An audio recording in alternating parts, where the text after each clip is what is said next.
नमस्कार दोस्तों। आज हम अपनी इस क्लास में राष्ट्र और राज्य जो दो अवधारणाएं हैं उनको समझने का प्रयास करते हैं। नेशन एंड स्टेट दोनों अंतर क्या होता है ये भी समझते हैं। ठीक है, देखिए जो राष्ट्र होता है ये एक भावनात्मक कंसेप्ट है। ठीक है ना, एक होने की भावना, जैसे कि किसी भी देश की जनता में एक होने की भावना है। उसका आधार हो सकता है भाषा हो, भाषा के आधार पर एक होने की बात हो। ठीक है ना, संस्कृति के आधार पर एक होने की बात हो, धर्म के आधार पर एक होने की बात हो।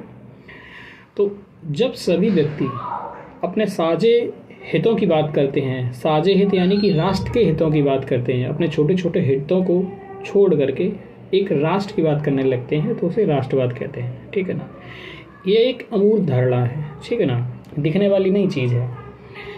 और अगर हम स्टेट की बात करें, राज्य की बात करें, तो इसमें थोड़ा आगे बढ़ के डेफिनेशन है। इसमें मुख्य 4 कंपोनेंट होते हैं, उनको मिलाकर के राज्य बनता है। पहला होता है कि आपके पास एक भूभाग होना चाहिए, माने ज़मीन होनी चाहिए आपके पास, एक भूभाग होना चाहिए, उसमें लोग रहते हों। ठीक है ना, और उन लोगों की अपनी एक सरकार भी हो। ठीक है ना, ये 3 चीज़ें हो गई। भूभाग हो, उस पर लोग रहते हों और उनकी अपनी एक सरकार हो। अभी भी ये एक राज्य नहीं बना है। ठीक है ना, स्टेट नहीं बना है।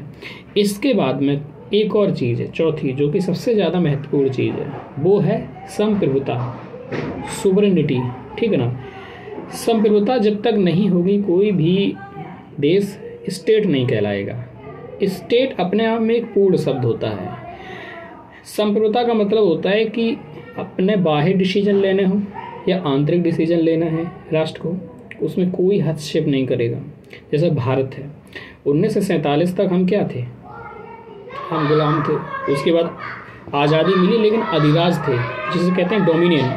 लेकिन जब संविधान लागू हुआ 26 जनवरी को, तब हम एक स्टेट बने, क्योंकि तब हम पूर्ण रूप से स्वायत्त हो गए थे, स्वतंत्र हो गए थे। ठीक है ना, तो राज्य 4 कंपोनेंट से मिलकर बनता है कि एक भूभाग होना चाहिए, उसमें जनता रहनी चाहिए, उनकी अपनी एक साझी सरकार हो, इसके अलावा उनके पास संप्रभुता हो।